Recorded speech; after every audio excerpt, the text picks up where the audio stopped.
spesialis to do the impossibles. Kadangkala kita yang mau sibuk nyelesain masalah kita. Sebagai hamba Allah ini yang saya mau ingatkan buat saudara. Kita harus lakukan pekerjaan Tuhan. Makanya Alkitab bilang orang yang mencari kerjaan Allah serta kebenarannya, semuanya akan ditambahkan, semuanya akan dibereskan dalam hidupnya. Tugas kita jalankan tanggung jawab. Jangan hidup terus panik itu. Aduh gimana kalau begini, aduh gimana kalau begini. Sudah terlampau banyak orang yang stres hidupnya. Dan orang kalau stres, terus dipikirin lagi, terus dipikirin. Nggak sedikit yang jadi psikopat, saudara-saudara. Bahkan saya perhatikan mulai ada pendeta-pendeta agak psikopat sedikit gitu. Apa ciri orang psikopat? Ciri orang psikopat bisa ketawa-ketawa, tapi kerjaannya selalu menghina orang. Karena intinya mau menyerang orang, mau mematikan orang, itu aja pikirannya. Mematikan di sini bukan sekadar membunuh secara fisik, tapi menghina, menjatuhkan. Karena orang psikopat, dia merasa sama seperti Herodes. Hebat, bisa memimpin. Jangan salah pikir orang psikopat adalah orang yang sakit jiwa, yang masuk rumah sakit jiwa. No. Orang psikopat bisa ada di pelayanan. Tapi intinya nggak bisa memberkati orang, nggak bisa menguatkan orang. Herodes biasa memimpin negeri.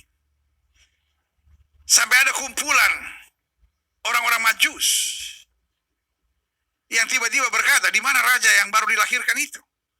Wah, jiwa psikopatnya muncul. Dan orang kalau psikopat,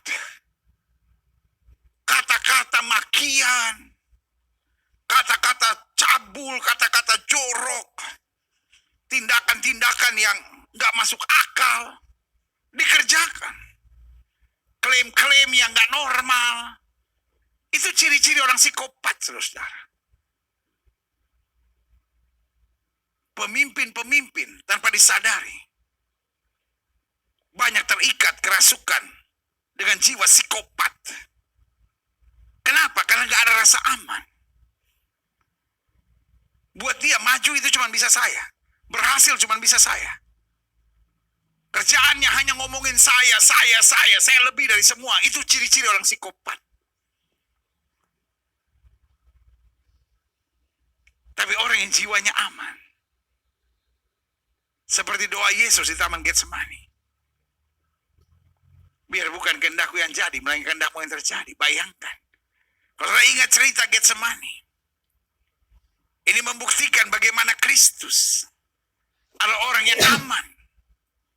Bukan orang yang psikopat. Petrus ada sedikit psikopatnya. Waktu lihat situasi nggak aman, dia udah siapkan pedang. Tapi Yesus sangat aman. Dia lihat Yudas dan dia berkata, hai teman, untuk itukah kau datang? Sangat tegas.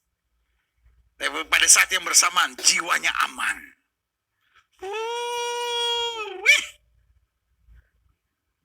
Tapi Petrus yang sedikit agak psikopat gitu.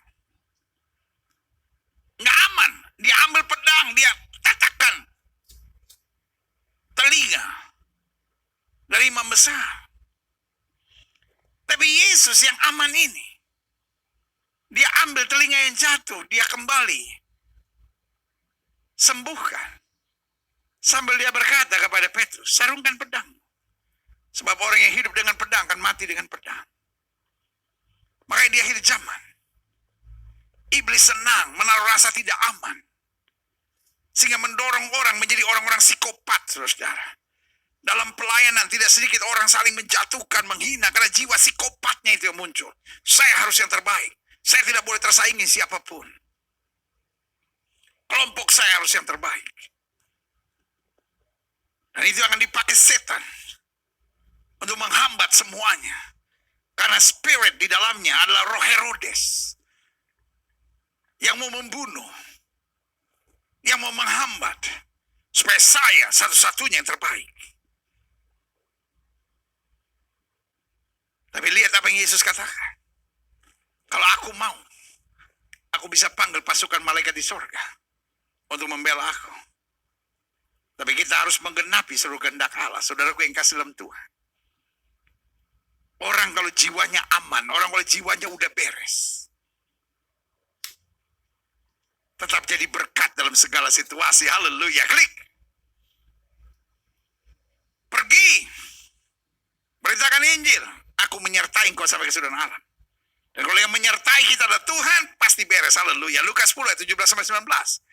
Kemudian ke-70 murid itu kembali dengan gembira berkata, Tuhan, haleluya. Juga setan-setan takluk kepada kami demi nama-Mu. Lalu kata Yesus kepada mereka, aku melihat iblis jatuh seperti kilat dari langit. Sesungguhnya, ini dia. Murid-murid tadinya nggak sangka. Mereka bisa melakukan perbuatan-perbuatan yang besar itu, tapi Yesus ingatkan. Aku telah memberi kuasa kepada kamu untuk menginjak ular dan kalajengking dan kuasa untuk menahan kekuatan musuh, sehingga tidak ada yang akan membahayakan kamu. Ini menarik ini. Ketik di live chat saudara. Dalam Yesus tidak ada yang membahayakan saya. Dalam Yesus. Dalam Yesus. Yes, dalam Yesus. Tidak ada yang membahayakan saya. Dalam Yesus tidak ada yang membahayakan saya. Dalam Yesus tidak ada yang membahayakan saya. Haleluya. Dalam Yesus tidak ada yang membahayakan saya. Haleluya. Yes. Ketik. Dalam Yesus tidak ada yang membahayakan saya. Imani. Taruh tangan kananmu di dada sekarang. Sama-sama bilang sama saya. Dalam Yesus tidak ada yang membahayakan saya. Imani ya secara profetik ya. Dalam Yesus tidak ada yang membahayakan saya. Saya aman. Kalau iblis mau bilang penyakitmu parah, kalau iblis mau bilang rumah tanggamu kacau, kalau iblis mau bilang serangan-serangan setan akan menyerang kamu, bilang dalam Yesus tidak ada yang membahayakan saya. Haleluya. Yes, haleluya. Klik.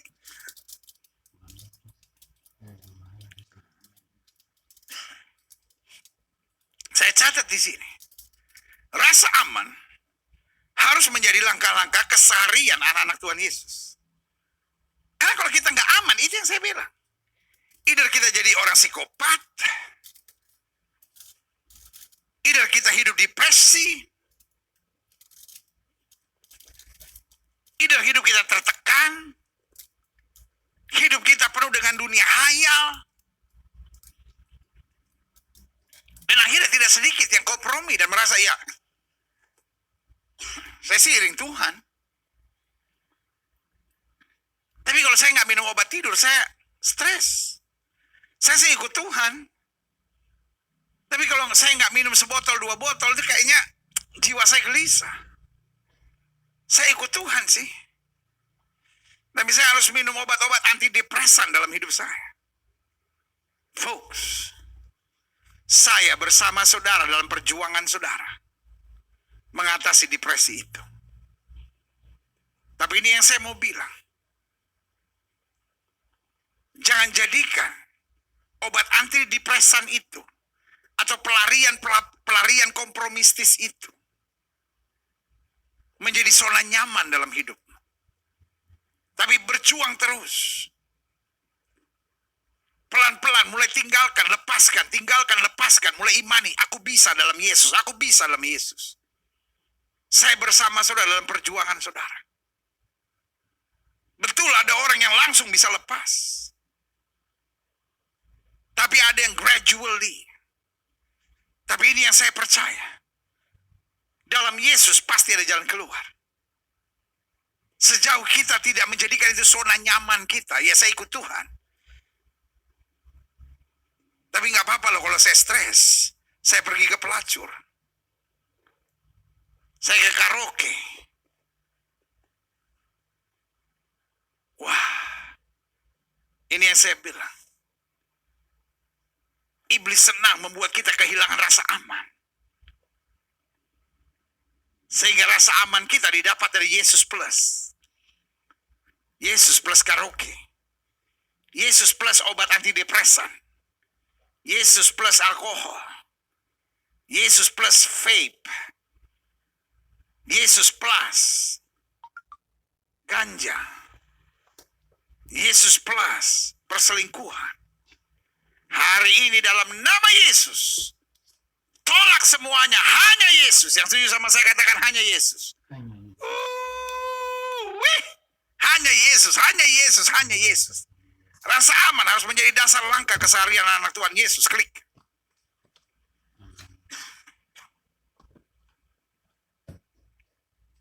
Saya pelajari beberapa hal. Bahkan yang pertama, kita aman ketika secara kejiwaan kita dibully, dihina, dan direndahkan.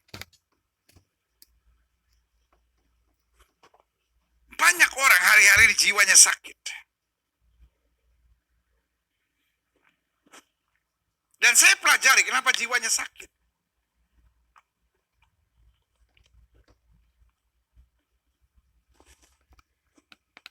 Karena hinaan, bulian, cercaan. Hari-hari ini kita jumpai di mana-mana. Anak-anak sekolah dibully oleh teman-temannya.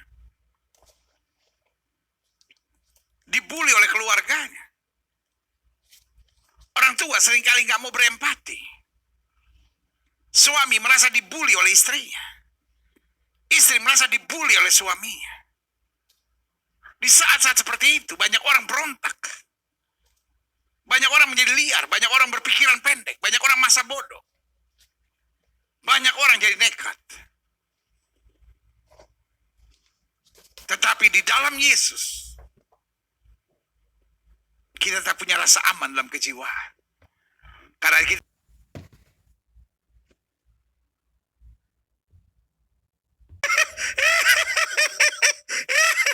karena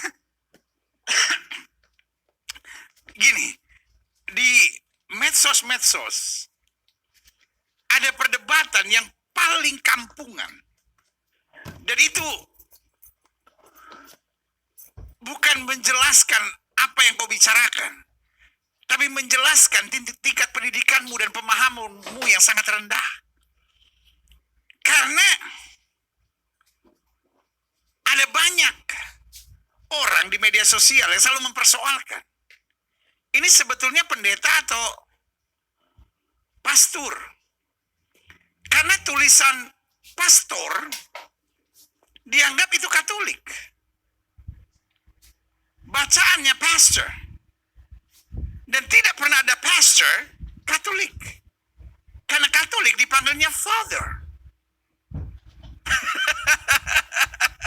Jadi saya harap dunia medsos kita mulai terisi sama orang-orang yang punya pengetahuan sedikit gitu.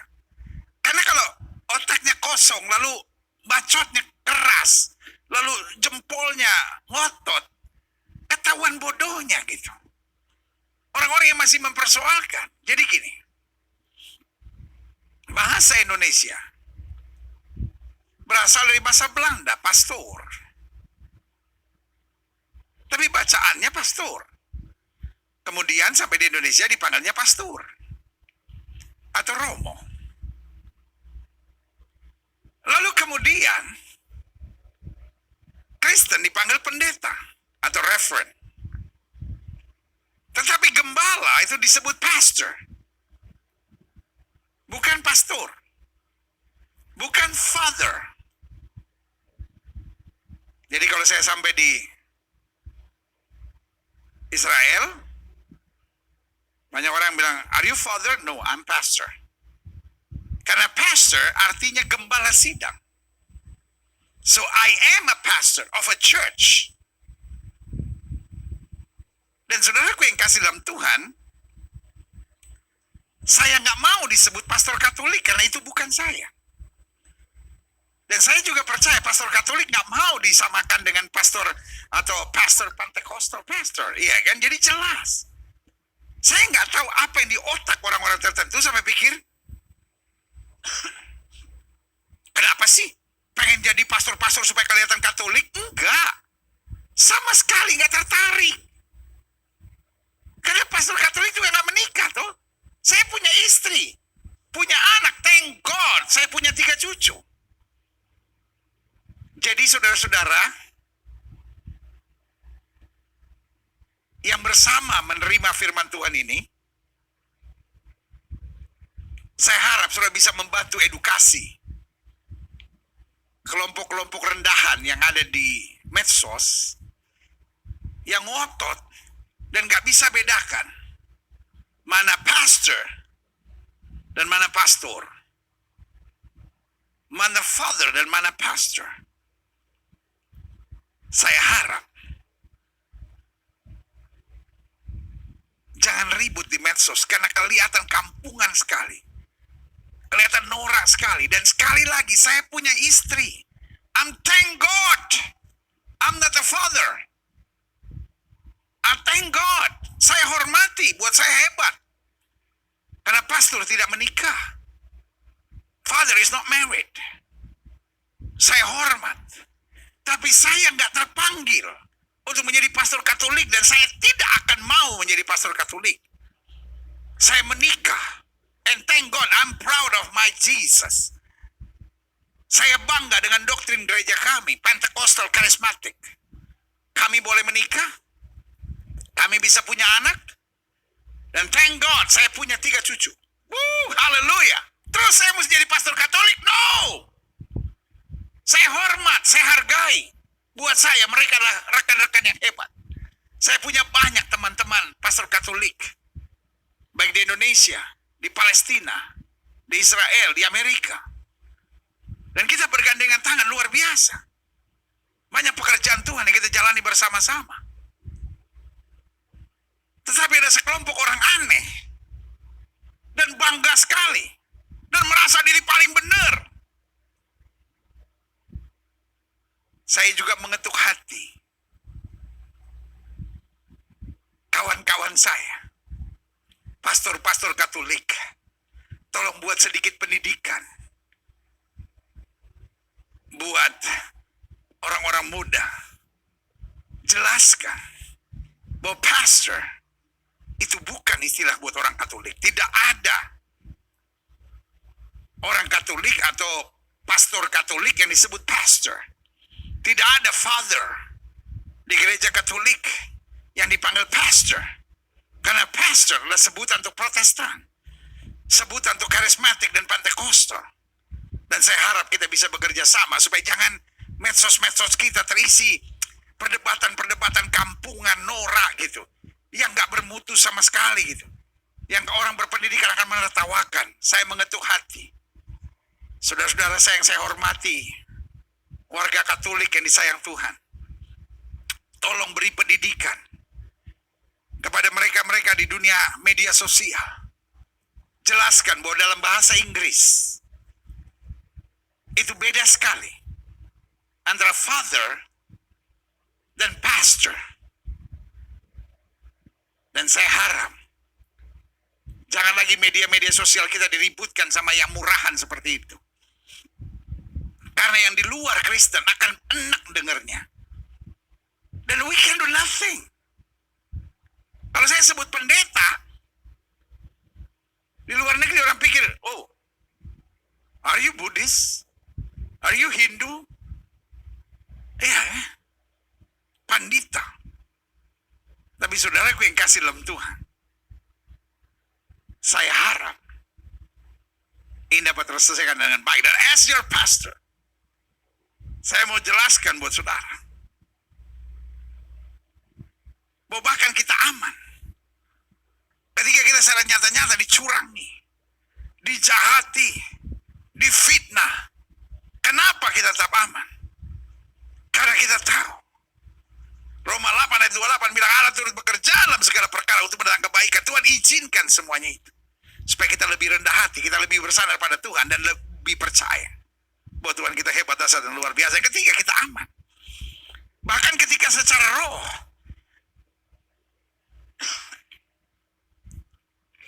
Kita diserang. Dengan serangan-serangan kuasa kegelapan zaman sekarang yang namanya hipnotis. Yang namanya santet. Yang namanya serangan-serangan kuasa kegelapan melalui kutub dan lain-lain. Ilmu-ilmu tertentu. Kembali marak, saudara. Bahkan negara-negara seperti Amerika. Tarot Rider.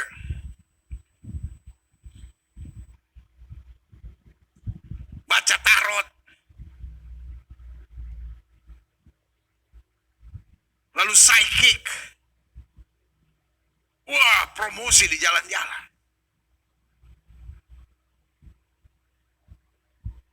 Tidak sedikit orang dalam persaingan usaha misalnya, dalam persaingan pilkada, mulai serang santet. Dan banyak orang bilang, oh saya nggak percaya. Oh, setan nggak butuh kau percaya. Kalau santetnya menyerang, tiba-tiba serangan itu datang. Tiba-tiba penyakit yang aneh-aneh datang. Diperiksa dokter nggak ketemu penyakitnya. Tapi ini yang saya mau bilang, roh di dalam kita lebih besar. Kita aman. Karena itu pastikan kita hidup dalam perlindungan Tuhan. Selanjutnya kita aman. Bahkan ketika secara keadaan kehidupan, kita menghadapi tantangan, malapetaka, mara bahaya, serta badai kehidupan yang keras. Karena kita tahu, badai tidak akan membunuh kita. Tapi badai justru membuat kita naik lebih tinggi dalam kemuliaan Tuhan. Hidup Kristen menciptakan orang-orang yang tangguh. Karena hidup Kristen pandangan utamanya bukan bagaimana orang lain diberkati, bagaimana orang lain lebih sukses, bagaimana orang lain lebih maju. Tapi pandangan hidup Kristen tertuju pada salib. Karena Yesus sudah tersalib buat saya aman. Karena Yesus sudah tersalib buat saya, yang terbaik saya terima. Karena Yesus sudah tersalib buat saya, maka apa yang dia sudah janjikan pasti tersedia buat saya. Haleluya, klik. Selanjutnya saya pelajari. Kita aman. Bagaimana kita bisa aman jika kita selalu meyakini, biar bukan kehendakku yang jadi, melainkan kehendakmu yang terjadi. Yesus tidak memaksakan. Iman bukan memaksa Tuhan melakukan apa yang saya mau. Tapi iman memaksa diri saya untuk menjalani apa yang Tuhan mau. Saudaraku, ini adalah pekan suci Paskah. Dan HUT gereja ketiga kita rayakan di rumah masing-masing. Thank God. 3 tahun ini, pemeliharaan Tuhan tetap luar biasa buat gereja kita. Kita tetap mengabarkan Injil. Kita tetap mengadakan pelayanan bagi orang-orang yang memerlukan dan membutuhkannya. Kita tetap menanam gereja di mana-mana tempat. Secara manusia, saya akan berpikir gak ada jalan. Saya cuma bilang, Tuhan biar bukan kehendakku yang jadi, melainkan kehendak-Mu Tuhan yang terjadi. Dan Tuhan arahkan kita masuk pada pelayanan yang luar biasa. Tuhan yang membuka pelayanan kamu hebat. Menjangkau jiwa-jiwa, menjangkau di mana-mana. 34 provinsi, 40 daerah kita terus melayani. Di mana ada bencana kita ada di situ. Bom di Makassar, di gereja kita datang di situ dan membantu di situ. Bom di Poso kita datang dan berbagi di situ. Gempa bumi di mana-mana tempat kita ada di situ. Gempa bumi di Merapi, gempa bumi di Padang, banjir yang ada di NTT, kerusuhan yang ada di Papua, Yaukimo, kita ada, kita berbagi. Wow, ini yang saya percaya. Kita akan aman kalau kita nggak memaksakan kehendak. Pak, jangan paksakan kehendak ibu, jangan paksakan kehendak adik-adik muda. Engkau kehilangan kekasihmu, engkau ditinggalkan kekasihmu, engkau disakiti oleh teman baikmu, engkau dimakan dari belakang, engkau ditusuk dari belakang. Tenang. Bilang, Tuhan, biar bukan kehendakku yang jadi, melainkan kehendakmu yang terjadi. Aku tetap akan mengampuni. Aku tetap akan mengasihi. Aku tetap akan mendoakan. Aku tetap akan melangkah dalam iman. Haleluya. Yang kedua, kita aman jika kita selalu meyakini. Roh memang penurut, namun daging lemah. Karena itu kita selalu harus memilih untuk hidup dipimpin oleh roh. Makanya Alkitab bilang hiduplah oleh roh. Maka kamu tidak akan mengikuti kehendak daging. Karena kehendak daging sudah nyata. Perseteruan, kebencian, kesombongan, hawa nafsu, percideraan, pementingan diri sendiri. Tapi buah roh, kasih, damai sejahtera, sukacita. Kenapa banyak orang gak aman di akhir zaman ini? Kenapa banyak rumah tangga gak aman? Kenapa banyak istri curiga sama suami? Banyak suami kepahitan sama istrinya. Kenapa? Karena mau hidup tetap dalam daging. Bu, kalau kau tetap hidup dalam daging, perkataan perkataan yang keluar dari mulutmu penuh dengan hal-hal yang menyakitkan, seperti ada siretnya.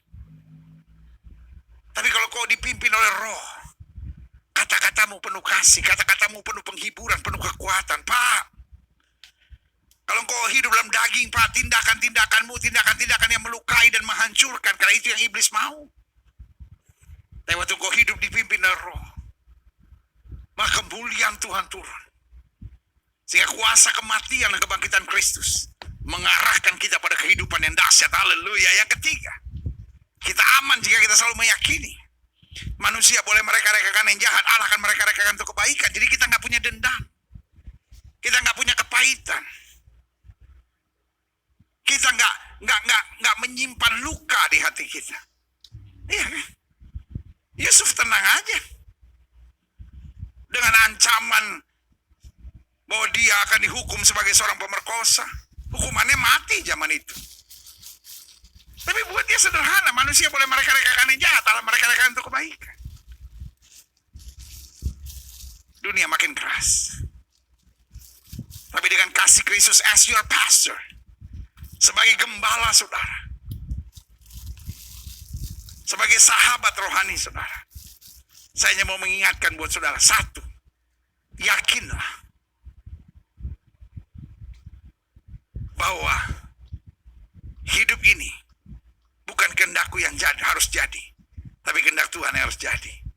Yang kedua, yakinlah bahwa roh memang penurut, tapi daging lemah. Kalau saya hidup dalam daging, saya akan terus tergoncang. Tapi kalau saya hidup dalam pimpinan roh, saya akan melihat kepenuhan Kristus dalam hidup saya. Yang ketiga, kita aman jika kita selalu meyakini manusia boleh mereka-rekakan yang jahat, Allahku mereka-rekakan untuk kebaikan. Imani saja. Tuhan gak pernah tidur. Gusti Allah ora sare. Tuhan saya gak buta. Tuhan saya gak tuli. Dia mengerti bahasa tetesan air mata waktu badai mengamuk dan gelombang menyerang. Tuhan Yesus setia. Yes! Waktu badai mengamuk dan gelombang menyerang, dia mengerti bahasa tetesan air mata. Itu yang harus kita yakini. Manusia boleh mereka-rekakan yang jahat, Allahku mereka-rekakan untuk kebaikan. Yang keempat, yang terakhir, kita aman jika kita selalu meyakini bahwa orang yang bertahan sampai kesudahan itu akan beroleh selamatnya. Sama-sama bilang, saya harus bertahan. Ketik di live chat saudara, saya harus bertahan. 4 hal ini menjadi modal. Karena saya percaya jika firman tinggal dalam kita dan kita tinggal dalam firman, apa saja yang kita minta akan diperbuat, akan kita alami. 4 hal ini saya mau titip buat saudara. Di malam Getsemani ini, sebelum besok, kita akan sama-sama menerima tubuh dan darah Kristus. Pada pelayanan Jumat Agung hari kelima kita. 4 hal itu. Yang pertama, biar bukan kehendakku yang jadi, melainkan kehendakmu yang terjadi. Yang kedua, aku sadar roh memang penurut tapi daging lemah. Yang ketiga, aku harus meyakini manusia boleh mereka-rekakan yang jahat, tapi Allahku mereka-rekakan untuk kebaikan. Dia merubah kutuk menjadi berkat. Dan yang keempat, saya harus mengimani bahwa pada akhirnya orang yang bertahan sampai kesudahannya, itu yang beroleh selamatnya. Setiap mata terpejam, setiap kepala tertunduk, setiap hati terangkat pada Tuhan. Malam Getsemani ini, malam untuk kita membiarkan Roh Kudus kembali berbicara buat kita. Setelah kita begitu diberkati oleh firman yang luar biasa dari Bapak Pendeta Philip Mantova, sekarang biarkan Roh Kudus berbicara buat masing-masing kita tentang rasa aman yang Tuhan mau berikan buat kita. Setiap mata terpejam, setiap kepala tertunduk, setiap hati terangkat pada Tuhan. Jangan sampai kau jadi orang psikopat. Jangan akhirnya kau jadi orang yang benar-benar hidup dalam ketertekanan, depresi,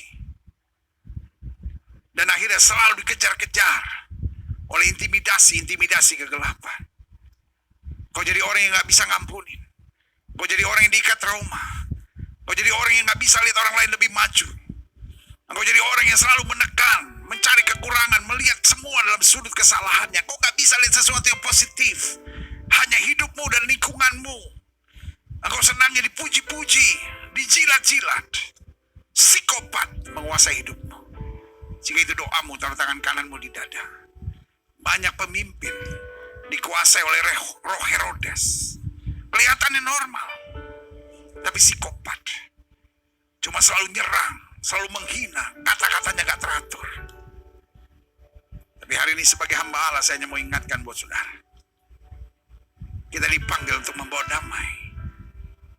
Karena kita punya rasa aman. Karena hidup ini kita gak memaksakan kehendak kita. Bukan kehendakku yang jadi, melainkan kehendakmu yang terjadi. Jika itu doamu, taruh tangan kananmu di dada.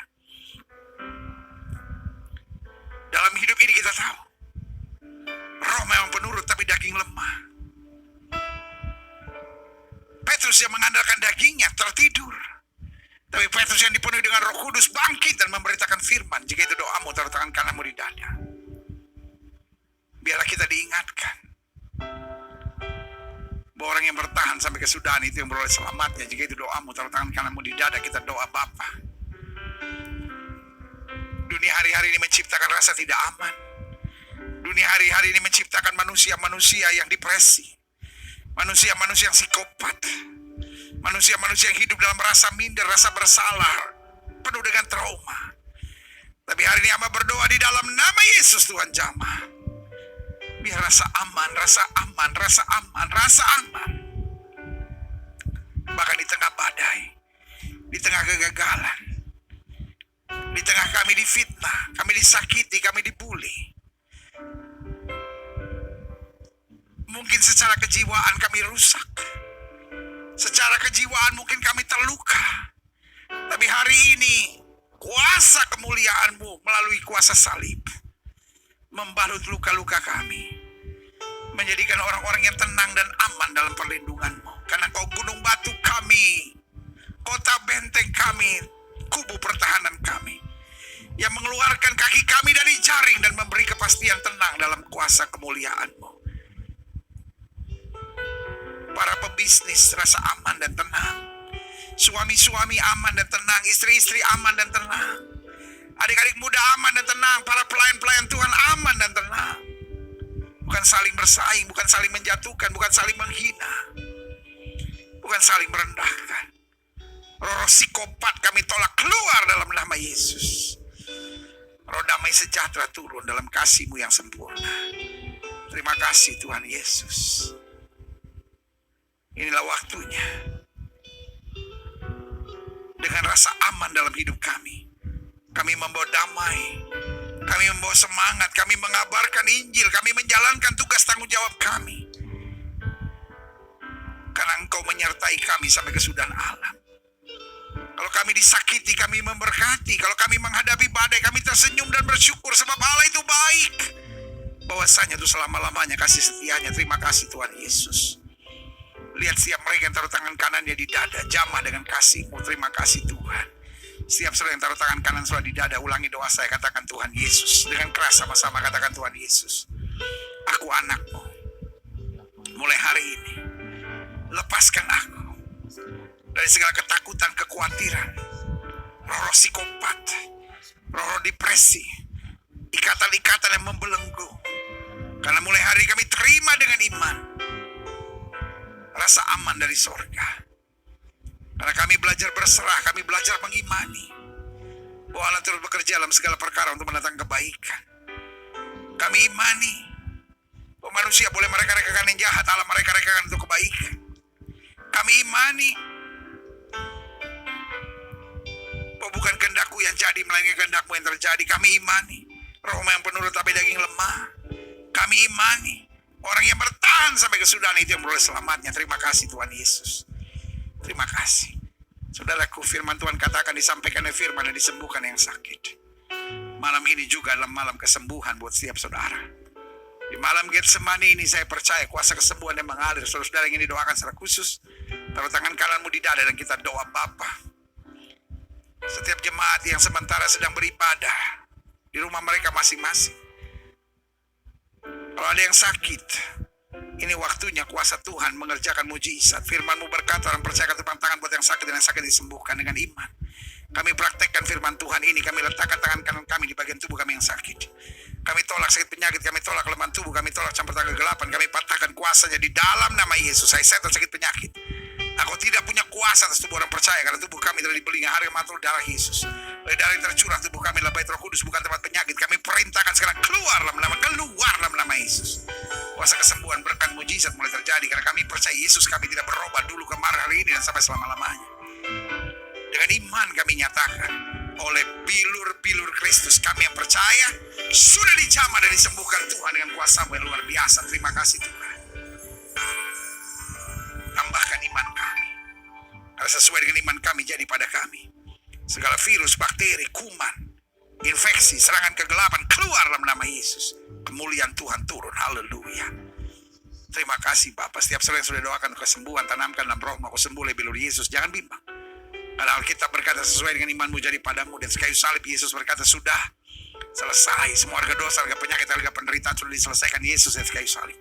Tinggal kita imani, kita tahu baginya tidak ada perkara yang mustahil. Silakan turunkan tangan, Tuhan berkati Bapak. Hamba mengasihi jemaatmu satu persatu. Apa yang Tuhan taruh di hati hamba sudah hamba sampaikan bagi umatmu. Hamba doa firman terbaterai. Apa saja yang mereka kerjakan dibuat Tuhan berhasil. Mereka nggak turun tapi naik. Mereka jadi ekor, mereka jadi kepala. Hari-hari yang penuh mujizat boleh menjadi bagian hidup mereka. Terima kasih Tuhan Yesus. Bangsa negara kami Indonesia, selamatkan ya Allah. Damai sejahtera atas Indonesia. Umat mayoritas di bangsa ini Tuhan tuntun. Tuhan nyatakan kemuliaan-Mu. Terima kasih Tuhan. Terima kasih Bapak Presiden, Wakil Presiden, para menteri, pejabat di pusat dan di daerah, polisi, tentara, Kapolri, Panglima TNI, BNPT, BNPB, Parlemen, DPRD tingkat 2, DPRD tingkat 1, DPR RI, DPD, BPK, KPK, MA, Kejaksaan, Pengadilan, para hakim, para jaksa, para pengacara, semua dalam perlindungan Tuhan. Jauhkan bangsa ini dari dukun-dukun paranormal, kuasa kegelapan. Di dalam nama Yesus. Bahkan penasihat-penasihat spiritual di bangsa ini yang meminta pertolongan pada roh-roh lain, kami tolak, kami patahkan di dalam nama Yesus. Ramalan-ramalan, kutuk-kutuk atas bangsa ini kami tolak, kami patahkan dalam nama Yesus. Terima kasih Tuhan. Jauhkan pemimpin-pemimpin kami dari roh rakus, roh serakah, roh korupsi. Beri pemimpin-pemimpin kami hati yang bijaksana, hati yang takut akan Tuhan, sehingga bangsa ini semakin hari semakin baik. Roh-roh adu domba di bangsa ini kami tolak, kami patahkan di dalam nama Yesus. Spirit divide emperor kami patahkan di dalam nama Yesus, sehingga Pancasila ditegakkan, NKRI jaya, Bhinneka Tunggal Ika tetap menjadi semboyan utama bangsa ini. Terima kasih Bapa. Terima kasih. Kami berkati bangsa negara kami. Kami imani politiknya baik, ekonominya baik, keamanannya baik, hasil tambangnya baik, hasil buminya baik, hasil hutannya baik, hasil lautnya baik, udaranya baik dalam nama Yesus. Turismenya baik dalam nama Yesus. Hal-hal yang baik boleh terus terjadi buat bangsa ini. Gereja-gereja di mana-mana tempat Tuhan pakai terus untuk menyatakan kebenaran. Baik yang sudah on-site maupun yang masih online. Gerejamu di tempat ini, Gereja Bethel Indonesia Global Fellowship Center, Tuhan pakai terus untuk menegakkan kerajaan Allah dalam kebenaran dan kasih. Dan akhirnya setiap kami yang menerima firman, kami tidak mau jadi orang munafik yang menerima firman tapi tidak melakukannya. Bimbing kami jadi orang percaya yang hidup dalam terang-Mu, menjadi saksi-Mu bagi kemuliaan nama-Mu. Terima kasih Tuhan Yesus. Terima kasih Tuhan Yesus. Bantu kami untuk senantiasa mendahulukan firman Tuhan, tidak miring ke kiri maupun miring ke kanan. Maka kami tahu hidup kami diberkati, tidak turun tapi naik, tidak akan menjadi ekor, dipimpin menjadi kepala. Di dalam nama Yesus kami berdoa dan siap menjadi pelaku-pelaku firman. Sama-sama kita percaya, katakan amin. Haleluya. Kitalah orang-orang berbahagia. Itu karena orang berbahagia adalah orang yang menerima firman dan mempraktekkan dalam kehidupan sehari-hari. Wow, saudara yang kasih dalam Tuhan, selama 4 hari ini kita sungguh diberkati. Baik dari malam pertama, malam kedua, malam ketiga, malam keempat. Besok sangat spesial. Karena besok adalah seperti kita rayakan seperti hari Minggu, saudara-saudara. Karena besok adalah hari libur. Dan itu persis Jumat Agung